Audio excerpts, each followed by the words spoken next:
If you don't like prospecting, you should not be in sales. It's Agreed. a non-negotiable for me. If you cannot prospect, you do not belong in sales. If, however, you want to prospect and you are not sure who to prospect, it is a failure at the top level of your sales team, your marketing team, and your overall organization. And this is the take that gets me in the most amount of trouble is if you do not have an ICP that is narrowly or at least defined in a certain area to let your sales team go and prospect efficiently, your sales team won't want to work there. Before we get into today's show, I wanted to tell you a little bit about what we have going on over here at Succession. So Succession is a life science sales membership that includes on-demand courses to up-level your sales skills, resources to plan and execute your sales process, a community for peer-to-peer networking and learning, and live workshops delivered by experts twice a month. You can get access to all of this as an individual for just $79 a month, or you can up-level your entire sales team with courses and customized learning designed for each individual rep. Come and join us over at succession.bio. Okay, let's dive back into the show.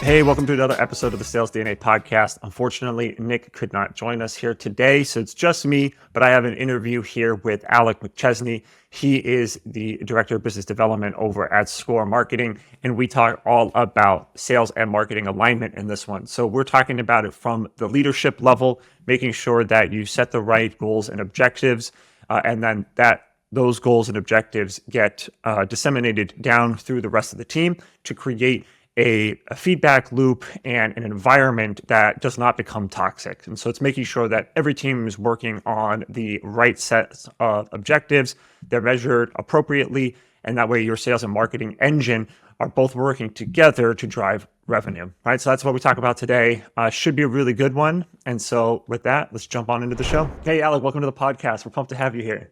Harrison, I'm so excited for this conversation today. Thanks for having me on the podcast. Yeah, and you had the chance to drill me on your podcast with questions the other day. And so now we're getting it in reverse. And so now I get a chance to ask you all the questions. But I did prep you for this one, which we always ask, which is give us a crazy or funny story that's happened in your career.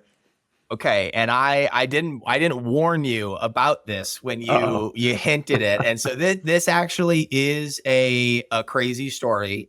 So about 4 years ago, I was at a different marketing agency that was working with nonprofits all over the country at that time, and I actually had a visit into Dallas, Texas, with a client of mine who was a nonprofit working in a small town outside of Dallas, working to bring fishing and just education to after-school programs in the area.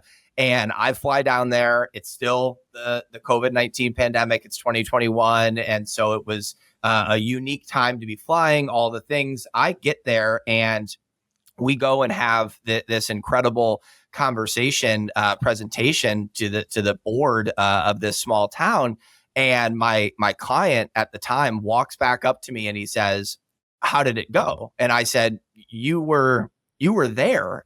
You just dominated. It was fantastic, everything." And he had a stroke right before the presentation. Did the entire presentation Michael Jordan flu game. Unbelievable, essentially. Whoa. Blacked out, got the deal, went to the doctor's office. They were like, "Yeah, you had a minor stroke during, like, right before that meeting." Completely healthy. The reason I can tell this story is he's completely healthy and all things are good 4 years later. But at the time, I had just flown down. It was my second time meeting him in person, all the things. And I was so overwhelmed and I was really interesting to be a part of. But I still go back to, it was the best, an hour's worth of perfection in terms of sales presentation for a nonprofit. And I think I learned more in that presentation than I did in 10 before that. But I've always said that that's like if I ever write a memoir, that whole 24 hours of chaos that ensued after that is truly, it's a crazy work story. And that's the first time I think I've ever told that in any type of content. So you're welcome, Harrison. That's wild. Well, we get the exclusives here. Yes. That is crazy. Oh man, yeah.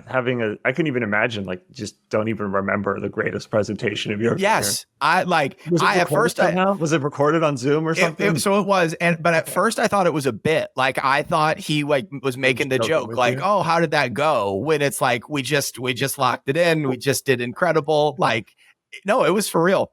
Yeah, people joke about that stuff all the time, where they're just like, "Oh yeah, I blacked out up there." Yeah, yeah, you're in the zone. Literally did. Literally did. And so Jimmy, I text him like once every 6 months just to say, like, I think about it all the time. And because I, obviously don't work there anymore and don't work with him, but it comes up all the time. I'm like, what an incredible 24 hours. That's awesome. In every way. Yeah. Cool. Well, glad he's all right. And yeah, you didn't see that one coming, Harrison. I put you on the spot. You put me on the spot. I put it right back to you. I love it. Well, now we're going to put each other on the spot because we're talking about marketing and sales alignment from the leadership level all the way down to the individuals. So, let's talk about it. I would say, why don't we start with the hard topic, which is there are absolutely teams out there right now that have a toxic relationship between marketing and sales. Yeah. How do we go about resolving this, right? Let's say, we're leaders at these companies. We're on, the same team per se, right? A toxic relationship on the same team, but we're on the same team from a leadership perspective. How do we work together to resolve, this sort of toxic relationship that's come up? Yeah, you saw my smile the moment you mentioned marketing and sales together, because you're right. There are teams all over the world that have this problem, and it's a huge problem, especially in our industry where there are these silos between the teams, which then lead to kind of that resentment and they're butting heads, and it is a toxic and negative relationship. And I think the word that I always go to there, Harrison, is that silo. When I see the negative relationships, the toxic relationships, it's because they are completely separate and they are playing in different fields. They are playing different sports. They have different goals. They have different numbers that they're hitting. They have different metrics. And so when they have that toxicity, they know that they have to work together, but they don't want to. They don't want that relationship. They view it as us versus them, who's responsible. And so I know we're going to get into, there's the leadership level at the executive level of the organization. Then there's the marketing and sales leaders. And then there's the individual, like sales rep or marketing director or marketing manager role that you have there. And everybody has their own role to play in this relationship. But if there is a severed relationship where it's pure play toxicity, it's negative, and it looks like there's no solve to that, it has to come from the top down, right? Like a sales rep is not going to solve that problem. And so really creating that alignment between the two is arguably the first step that has to happen. It's also the hardest step, because then you're shifting goals. You might be shifting the way people are comped. You might be shifting the way that their bonus structure, their goal structure is set up. And that's not something that you can change overnight without getting worse before you get better. Yeah. I mean, I think you hit on a big part there, which is the goals and how people are incentivized, right? If marketing is incentivized to generate like a number of leads, and sales is going to be incentivized on revenue. I mean, those two aren't like, they don't necessarily go hand in hand. It's like that alone is, an issue, right? So how do you think about this from a goal setting perspective? Because I feel like that is where this stems from, which is sales leader doesn't think the marketing leader has their best interests in mind. Marketing leaders like, why the heck aren't you following up with, the leads that I'm sending over, right? Your sales team's wasting them, you're burning them. Sales is like, you're sending me shitty leads, right? So it's like, how do we resolve this, tension? You're sort of at the root cause of the whole thing. Yeah. One of the big beliefs that we have at SCORE is let's try to solve tension in the planning process one time in a really difficult 4-hour meeting than that tension coming up every month and every quarter and sometimes every week and building and becoming irreparable. And so for me, it does start with this really important meeting that I'm already talking about annual planning. It's July 17th. And I think annual planning should be on people's minds because the next couple of months are super important for 2025. But let's say it's September, maybe it's October. I need to have both of those teams. And maybe it's the leaders first, and then it's even the secondary teams, the individual contributors. I want everybody in sessions at the same time. So I don't want a chief business officer or even a CEO, depending on the size of your company, having a planning only meeting with sales and then a separate planning meeting with marketing. That meeting has to happen together. Well, no, I was just saying, you see this all the time where it's funny where you get, even say you have the CBO, right? And it's like, hey, go sales, go make your plan, marketing, go make your plan, and then we're going to present them together, right? And it's like, what do you think's going to happen if they're going off and hiding in a corner doing their thing, and they're off in the other corner saying like, I'm going to do these other activities? It doesn't work that way, but it's so often it's like, go build your slides and then come back and present them together. And the word that I despise it because you said it perfectly is slides. And I can't tell you how many times we've heard, oh yeah, our plan. Yeah. Go present the slides. And it's 8 slides is your marketing plan for the year. And then there's 7 slides for the sales plan for the year. And there's no lead up to it. There's no story. There's no tying back to the business objectives for the year. It's just a handful of slides. And that is tactics too, right? They're just tactics like, we're going to go to this event, or we're going to try and sell this product and whatever it is, right? We're going to run an email campaign that, runs through the summer. And it's like, okay, how is that going to help in anything or anyone here? And I feel like a lot of times, and I'm new to your audience, so I guess this is a good way to introduce myself, but like I shit on tactics all the time. I am not a tactic oriented person because I believe that if you have the right strategy and the right message, then I could go play in any area and I could be successful with the tactics, right? Certainly there are some things, there's industries and there's channels and there's trade shows, and, I'll have more success on LinkedIn than I will on TikTok, certainly, but podcast, video, all the different things, right? Like that's not a big deal to me. You can figure that out secondary. And so when you do have that list of tactics, just list of shows, and then same thing from, a sales side, like I can't tell you how many sales decks I've seen for goals, and it's just numbers of meetings that we want to set. And it's like, okay, well, let's take a step back, and how many of those are with our target A companies? How many are with target B? Do we have that breakdown? Do we have that understanding? Does marketing have that understanding? And are you working the same accounts? Are they the same accounts, the marketing and sales? If I were to ask marketing, what are our top 50 companies, and I ask sales, what are our top 50 companies, how often do you think they'd say the same thing? 4% of the time. 4%. All right. 4% of the time. I have to rein it in a little bit. That is such a good call out, Harrison, in terms of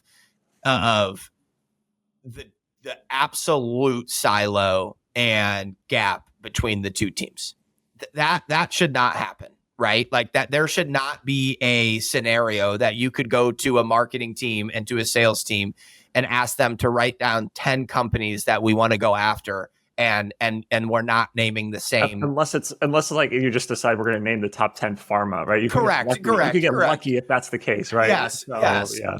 So like it is, but I think that goes to, you asked a question when we were offline, and we're kind of jumping all over, so you can rein me in a little bit. But you asked about like, how does a sales rep work with marketing, and I think that's a huge area where we believe in this feedback loop and having standing touch bases with everybody on your sales team. If you have, I get it, right? Some sales teams, 50, 60, 100 plus people, you're going to have to separate things out. You're going to have to create a way for structure for that feedback loop. But if you have 12 sales reps, if you have 6 sales reps, anywhere in that range, there's no doubt that you could be able to have a feedback loop in terms of, who are you going after? What are we hearing from them? Do we have an updated list of who we're competing against? What's working? What's not working? And I think if you can invest in that as a younger or a greener sales rep with the marketing team, as long as your sales rep or your sales team won't get upset at you for that. Because I have heard that relationship has been so bad sometimes that when a sales rep talks to a marketing leader, the sales rep gets their hand slapped for communicating with the marketing team, which again is crazy, but it happens. Yeah. Well, I had a conversation with another sales leader the other day who heads up the direct sales team for EMEA at Takara Bio, and they run a weekly sort of like wins meeting. Yeah. And it's separate from their normal team meeting, but they include marketing in it. And so what they'll do is they'll rotate individual sales reps that say, hey, I've had success selling this product line into this customer base, whatever. And they'll share like, this is working. This is the email that I used. This was the conversation that I had. This slide really resonated with them, or whatever it is, like whatever the things are that are working. And so, well, not only one, are you helping other sales reps learn those skills because they would rather hear it from their peers than hear from their manager telling them what to do. So they're going to learn from that perspective, but then they have marketing in the room too. So marketing is hearing firsthand what's working from a sales perspective. And so then it gives marketing a chance to ask these questions of the sales team and vice versa, which is like, because I think what ends up happening is marketing doesn't know a lot of these things are happening, right? So imagine I'm sharing with you like, hey, this particular application area worked really well. And marketing can be like, oh, hey, we could actually make a piece of content specific for that to help the rest of the team leverage, whatever this your product in this use case more effectively. So I think you have to create a purposeful meeting around this that is separate from like your sales meeting where you're just talking about the numbers. And I think that's what's really interesting to building these relationships. The word purposeful there, right? Like the relationship has to be purposeful. And I think it's such a good takeaway from your last episode. And it just to repeat it again is if you don't have that standing meeting for that, if you don't have that communication channel, you absolutely have to build that moving forward. And again, that's where if you are a leader above marketing and sales and you don't know if that meeting happens or not, that's on you, right? Like you have to be able to set that standard. And if you're a marketing leader or sales leader, one of you has to, send out the olive branch, right? Like let's send that out because it's only going to benefit the both of you. And I think the example that you used in terms of if you come back as a salesperson and you're kind of talking through what worked with them, the marketing team should then be looking at, okay, how can we get that information better positioned on the website? Hey, we haven't done a LinkedIn content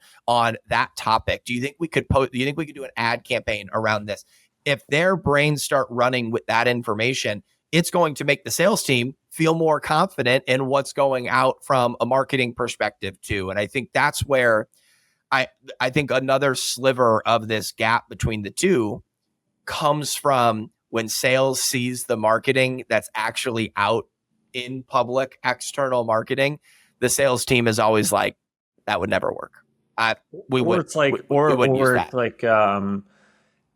This isn't like at all relevant to not relevant trying to sell to, right? Like those sorts of things. And so now, granted, like salespeople need to get over this too, because the way that you market and the way that you sell are very different. So like what you would be talking about in a conversation or the way I would write a prospecting email, like those things are substantially different than how you would create an ad or how you would do a marketing email, right? Like they're very different things.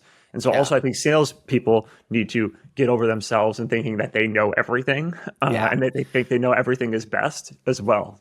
Well, and some of that goes back to the goals and the strategies, right? And we're big believers in the different touch points within a marketing program, right? Like an integrated program, you're going to have all these different things. And one of the campaigns that we run a lot of is kind of that account-based targeting.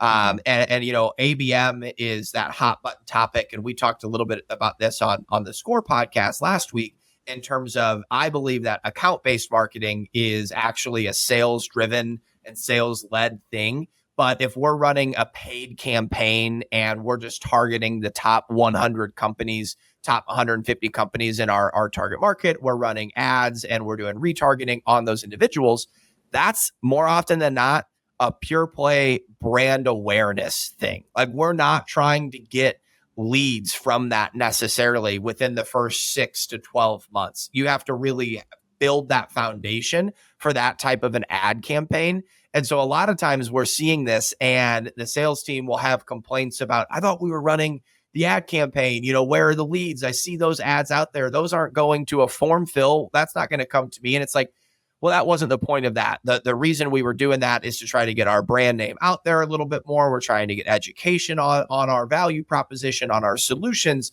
And so again, I think some of that comes from just the lack of communication and integration between our strategies and a sales team strategies as well. Yeah, 100%. I mean, again, right, if marketing is trying to create brand awareness, sales is trying to generate sales today, right? Like, those things don't necessarily go hand in hand at the same time. Yeah. And so, to your point, expectations have to be set appropriately, right? Okay, so first step is setting the correct objectives, right? So how do we go about doing that? How do we think about goal setting, objective setting to align these teams together to either solve a toxic relationship or preventing one from forming? Yes. Yeah. I think it's a good way to word that, is we're trying to prevent this from happening. So I think to speak to our structure and really what I believe in is starting at revenue and working backwards. So let's say, and I think we work at SCORE a lot in the services side of the life sciences, but then that's going to be different if we're working with a product company, or if you're working with somebody that has different business units, right? And you're across the board. And so if you take any of those examples, what's the overall revenue for next year? What's the goal for 2025? How is that changing from 2024? If we were a $50 million company, or we're expected to be a $50 million company in 2024, and we know that goals are really aggressive right now. And so most of the companies that I'm talking to, when they're talking about 2025, are telling me we need a 15, we need a 20, 30% increase in revenue. Okay, well, where is that increase in revenue going to come from? Which business unit, which product line, which service is that revenue going to come from? If as a marketing leader or as a sales leader, you are setting your objectives for the year without having that clarity from the leadership team, the executive team, whoever sets those goals, you might as well stop what you're doing right now, calmly demand clarity, or post your job on LinkedIn that you're looking for another job, because setting yourself up for success is not going to happen there at all.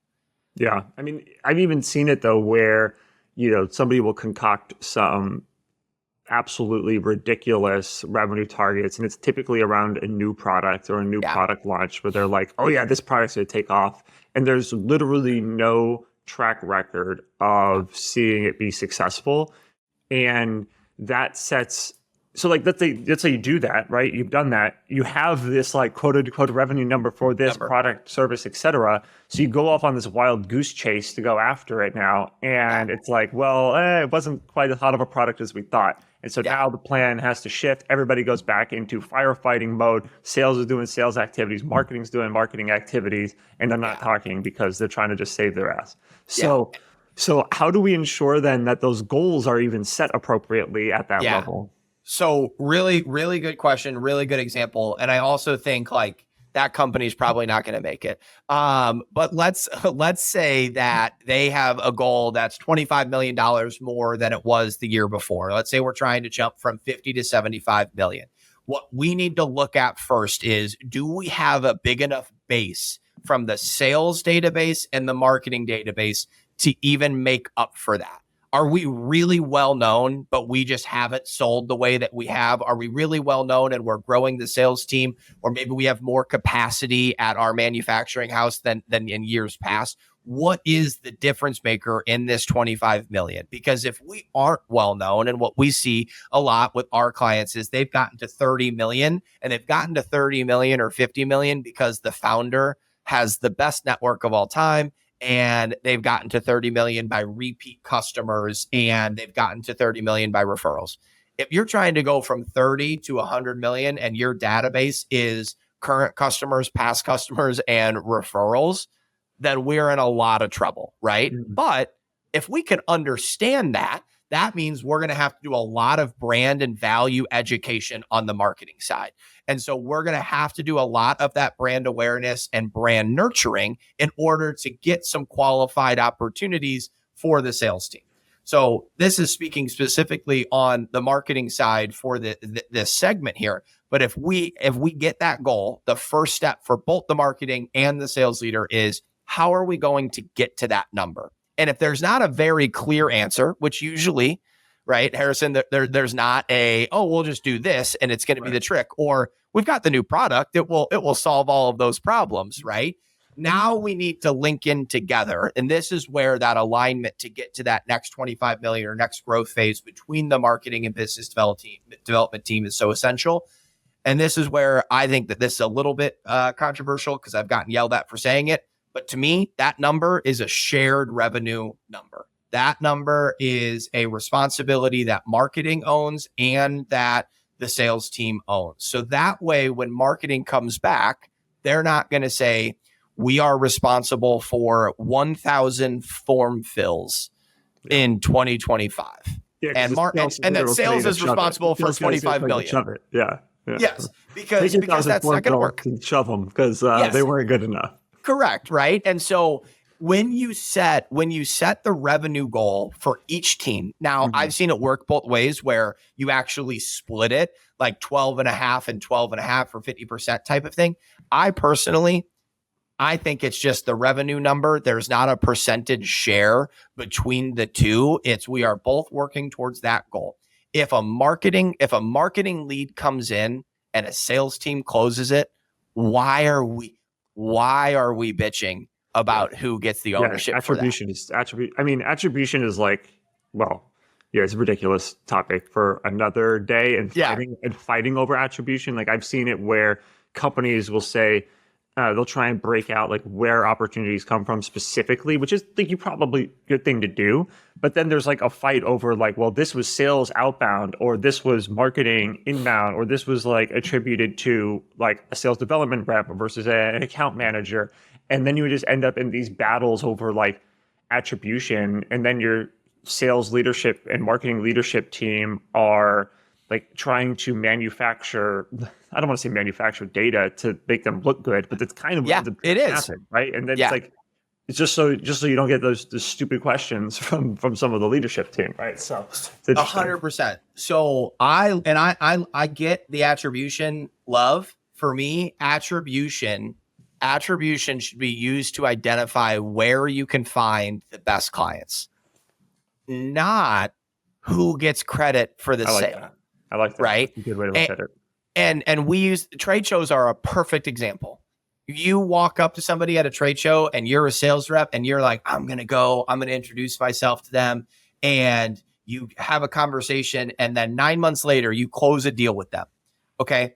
You did a great job. You did everything that you're supposed to do, but they follow you on LinkedIn and they attended a LinkedIn Live of yours 3 years ago. Like, or you get the badge scan, and so it's attributed to the marketing of the event, right? Like, but it really doesn't matter. It's like we went to this event and it was a touch point because they also follow us on LinkedIn. They're all already doing this virtual event with a downloaded piece of content, right? The whole point is we want to surround these people in every way possible to try and close deals together as a team. And if you don't think that from the time that your first touch point happened at the trade show, even if that was the first touch point to the time that they close, they haven't been on your website, they haven't been on your LinkedIn, like that's all it is, right? And it's probably not the first time. If they're coming to you at a trade show, it's probably not the first time they've ever heard of you. Right. Most likely, right? They probably are like, if there's 100 booths at an event, most people aren't just walking around to every single booth. What's up? Right. So I'm so glad you brought up the attribution, because I think that goes back to that revenue goal. And I think that goes back to the silos that are created. That's I was going to say the number one argument, but I do think the number one argument is the shitty leads I think that's the symptom, I think. Yes. Right. Yes. That's the symptom. That's like a great way to word that. You get the stuffy nose when you're sick, but that's not, the root cause of the correct. issue. Yes, I love that. And so I think, so if we've identified that there's this gap that we have to go get, and we can align, and a lot of times we have to tell our contacts who are chief marketing officer, director of marketing, chief revenue officer, that they need to, again, I always go back to this calmly demand clarity, but they need to calmly demand that it's a shared revenue. That it, like, if that's not how they were given the number, push back a little bit, see what room is there, because you want to be able to work together. If you're working together, that weekly meeting, the meeting that I have after this at the top of the hour, is a meeting with our marketing team to talk about our deals from last week, to talk about our meetings from last week, what's worked. Hey, what information do I need in my proposals? Hey, this thing really worked here. I'd like to have that in the proposal. If we weren't working to the same goal, that meeting gets canceled at least every other week, right? If not every time. You don't have it probably right at that point, right? At that point, it's a KPI meeting where you're just showing your metrics and numbers. Yeah, marketing's got their presentation, sales is their presentation. Yeah, which again is, and I think a lot of this goes back to the story that you're telling internally, right? Is you have to start at the top. And so anytime that we do reporting, I'm starting at the story, and I'm going back to the strategic direction that we set 8 months ago. I'm going into the goals that we set, and then I'm going to the outcomes that have happened. And then for some meetings, I'll show the output, right? Like, I'll show how we got there. But that's another big avenue. We talked about metrics a little bit earlier and things like that, is outcomes versus output. And when there is that silo, and I'm a marketer at heart who has a director of business development title, so marketing teams, if you hear this, don't be mad at me. But both teams, to be fair, show output more often than not, right? Yeah, how like activity is the sales doing, right? Or how many? Yeah, it's the same thing, right? Yeah, every way. We sent 10,000 emails. Yeah, it's like, okay, and it's, again, we fall into this trap too. You have a bad month. And so if I have a bad prospecting month, or if I don't have a good 90-day out pipeline, I might panic on a Tuesday, and I might just go and connect with everybody I can on LinkedIn and send 62 things that I'm trying to call. And then I'm like, wow, that was a really productive day.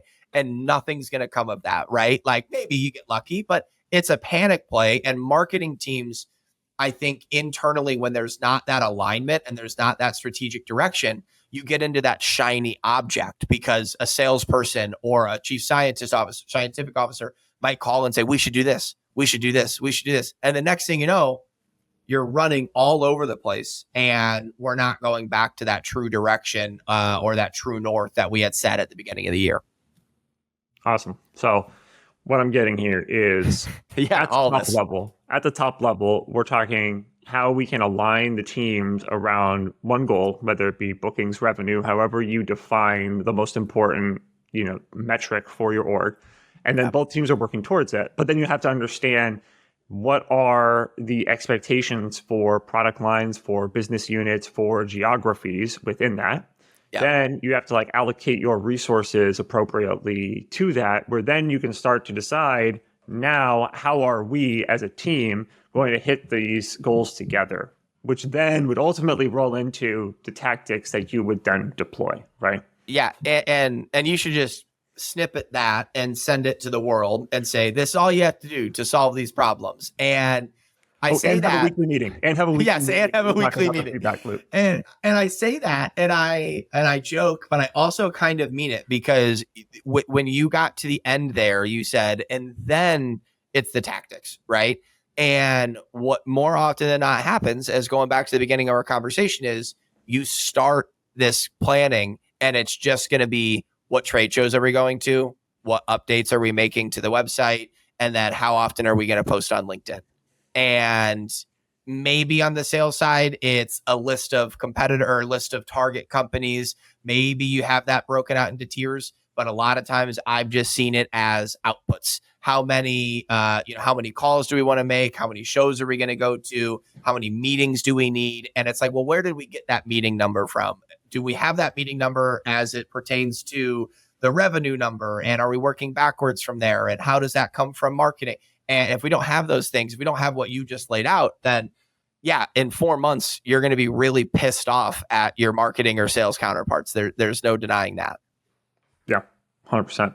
So, but I think also too, I mean, the other thing that I think this does is it can help prevent some of these like ways that you can game the system, which Yeah. is if Yeah. marketing needs to hit a monthly, marketing qualified lead number, you could just run ads to a gated ebook and drive leads that way as an example. Right? There's like all these tactics that you could play there, and then even on the sales side, I can go make a bunch of ghost dials to a bunch of fake numbers if I Yeah. wanted to wrap up my activity numbers, right? So there's all of these games that you can play, and so if you set the wrong incentives and you set the wrong objectives that aren't relevant,